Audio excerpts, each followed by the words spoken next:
Senpai, please. What is up, guys? It's Sart here. I'm back again. Since a lot of you have been requesting for the part 2, I decided to make it on the same day I upload the first part. So now this video is going to be about how I do my coloring on all the text.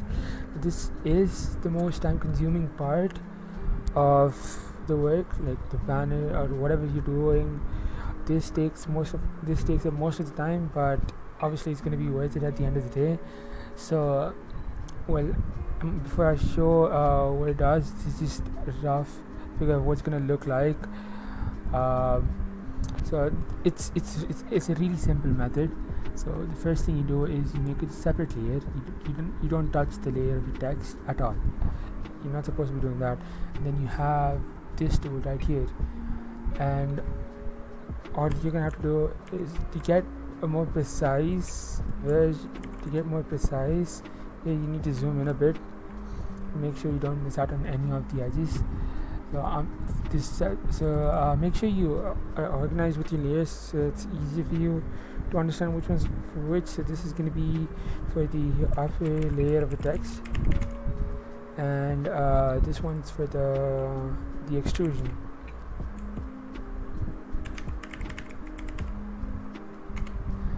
So right now I'm going to work on the upper layer. So you select all of it. Now this is going to take some time, so I'm just going to do it on one letter, so it doesn't take much time on the video and I don't bore you guys with that. So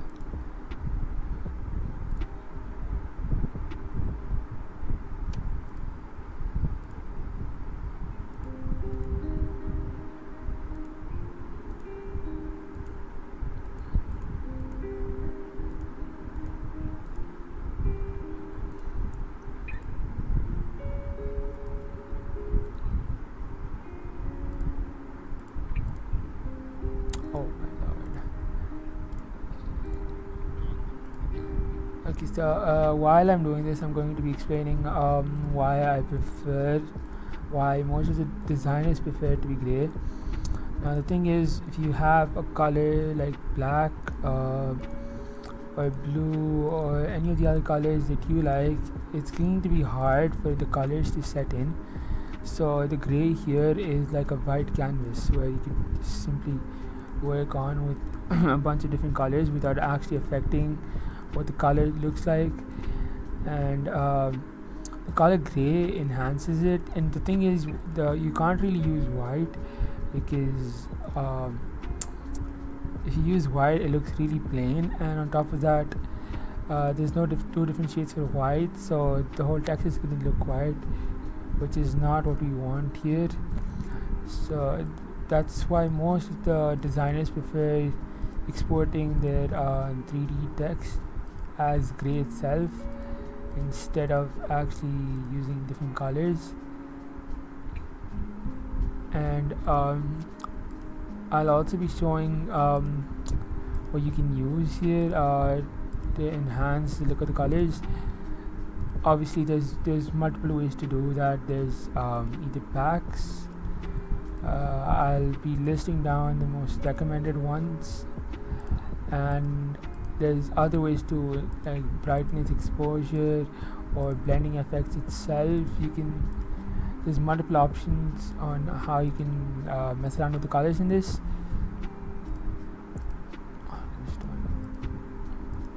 Another tip that I'd like to give is, when you're selecting all of this, I'd recommend not constantly tapping.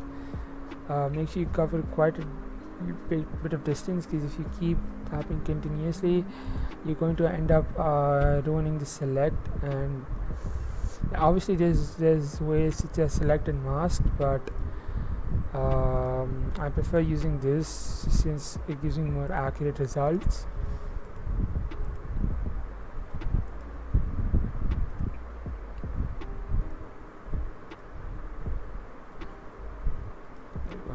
So this is the selection. Now either you can do Alt and backspace specifically based on what color you want. So for example, if I'm going with green right here, I can just do all backspace, it colors the thing. And over here you have different ways, different things you can do. So you can do color, which basically gives the color based on the background. It's just like an extra layer on top of it. And then you have difference, exclusion, change the entire color as a whole. You have overlay, again it doesn't affect much. Lighten, darken, multiply, blah blah blah. There's multiple things you can do here. Or another thing that will make it look better is the gradient tool option right here. So for now I'll just stick to this gradient. Now if I'm doing the data set underneath this gradient, let's just make it a darker shade of pink here. So a bit darker, and so that's that. Now all you have to do is just drag it. Now either you could do this one, this is the center. Now with this one, once again you can set it according to what you want. You can go for normal, you can go for dissolve, you can go for every other there's multiple options right here. So it depends on the gradient. So it depends on like if you can select which one you want based on the gradient. And if you have like a really lighter gradient, I'd recommend, like a really dark gradient, I'd recommend color. Usually this is what I do. I select the entire letter as a whole, make it a universal colors. Like I mix both of the colors, and then eventually I work on the top layer, or it could even be the secondary layer. So I'll explain later in the video. So now for now I'm just gonna stick to normal, and yeah. And then again, the next part of this is you deselect it. As I was mentioning about the colors earlier, you have an option called blending effects. So you go to effects right here, you have blending options. Now the ones that I always use are Afterglow. Let me zoom out so you guys can see what it looks like. That is a typical glow on text. You can just look at the settings right here on the screen to get like the proper glow. Okay, sometimes it can go way high, way dark. You don't want that. Or you could even use 54, 45, 54, anywhere between that. I'd recommend make sure your noise is at 0 or else it'll look like that.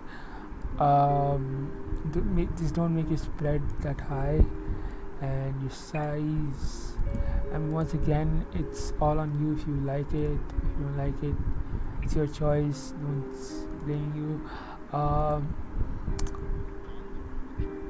Another thing that you might be able to do is inner glow. It, as you can see, it glows the text on the inside.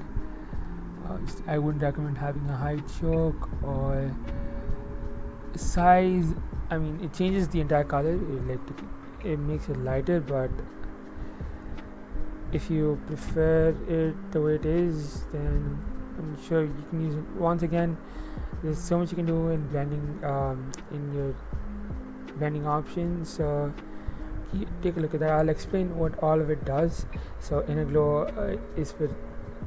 So the inner glow usually just like makes this entire part of the text glow, while the outer glow makes the outer regions of the text glow. So it's the outer glow only makes the outer regions glow, and the inner glow makes only the inner regions glow. And you have multiple options here. You have bevel and emboss. What this does is you can have like a bevel effect or an emboss effect. So you could do a bevel or an emboss. So emboss, it goes in, see, it goes in. As for the bevel, it goes out like any typical bevel. So I don't really use it much. I used it for my previous client work, but um, I still haven't gotten used to using it. Then you have pattern overlay. I wouldn't recommend this at all. I don't really use it. Then you have gradient overlay, but if you're working on individual layers here, this won't help. Then you have Satan. It basically just darkens the inside, and then you have let's see if I cover it. You have drop shadow. I mean, if you once again, I don't recommend using drop shadow when you're working on text like this. Okay, so that's basically how that works. Now coming up to the color correction part, either you could do hue and saturation. That way you can mess around with the colors. Right here you have hue. This way you don't even need to go to color overlay to change colors of text. You can do everything right here. You can even change the color of the glow instead of just going to the blending options, selecting colors separately. Then you have saturation, make it dark, make it light. Yeah, once again, it's all up to you. Then you have lightness, darkness. You need to have a moderate one just to make sure you can see what you're working with. Then once again, there's much more you can do in this. Let's see. Another thing, I usually use the color corrections again packs because it's very convenient. But once again, it's your choice. You can decide what you want to do. Sorry if I sound dead right now. It's like 2 in the morning, so I'm a bit sleepy, but I need to get done with this video. You can also do invert, which changes the entire thing. Once again, there's everything. You have a lot of things you can do in Photoshop. Cinema 4D is just for the text, when all the manipulation happens in Photoshop. So once again, I recommend doing 3D text in Photoshop. So now I'm gonna show one of my CCs that I use quite a lot. We have project resources right here. We have packs, and I have futuristic pack. This is one of the most commonly used packs. I'll explain how and why. There's 2 things that you need that I most commonly use from this pack is the CCs and the patterns. Now, before I show what a pattern is, let me just brief you up on the CCs you can get in the pack. Now, the CCs that you get in the pack are completely customizable. You can change according to colors. You don't really need to do much to it. It gives you a predetermined CC, and you always get an image to show what CC looks like on different sort of surfaces and stuff like of that sort. My laptop's being a bit slow. I'm sorry for that, but let's see, it's almost open.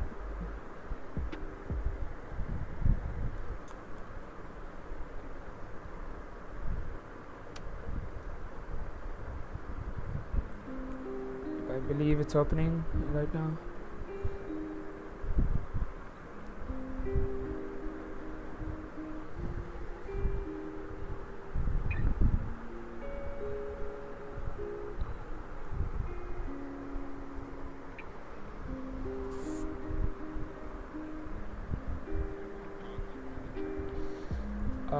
This is not open. I don't know what I'm gonna do. I think my Photoshop crashed, but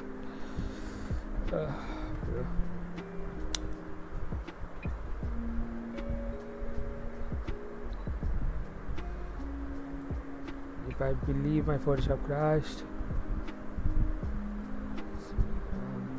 Like that.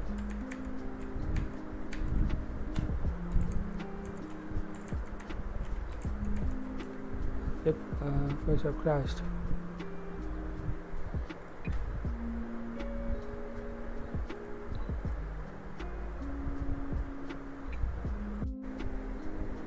I'm sorry for the inconvenience. I'm back. So since the file isn't really opening, I'm just gonna take one of my older client product files, and I'm just gonna show what I took from there. Okay, so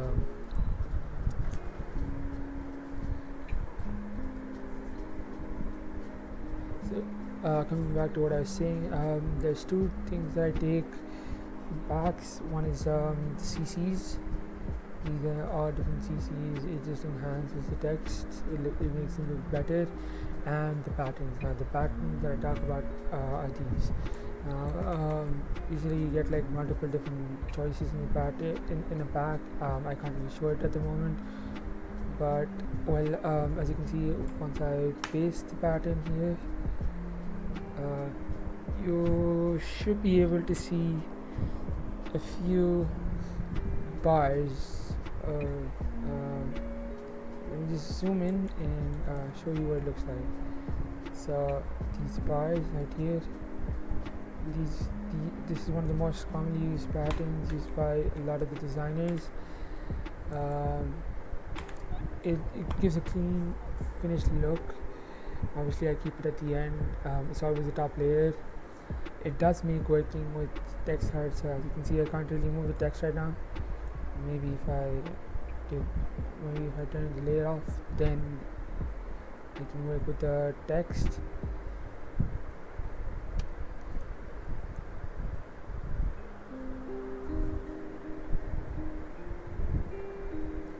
That is one important thing, and the most commonly used, the most preferable settings for using a pattern are soft light, and the opacity should be at 20%. That way you can't just look at the lines and you can still see the text. Now as you can see, if I show you what normal looks like, you can see all these lines and it doesn't really look much clean. So you go for soft light, so it only stays on colors and not the whites. And another thing, as I was mentioning earlier, that different packs are CCs. CCs enhance your text, your work, whatever you do, it enhances it by a whole different level. Now there's multiple CCs. I'm just gonna go through the ones I have in this particular file. Every pack has its own different CCs, especially unique. And one good thing about these CCs is that they're fully customizable.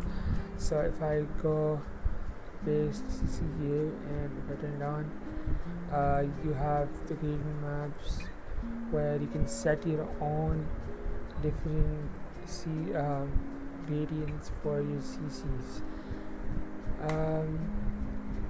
As for this video, this is where it ends.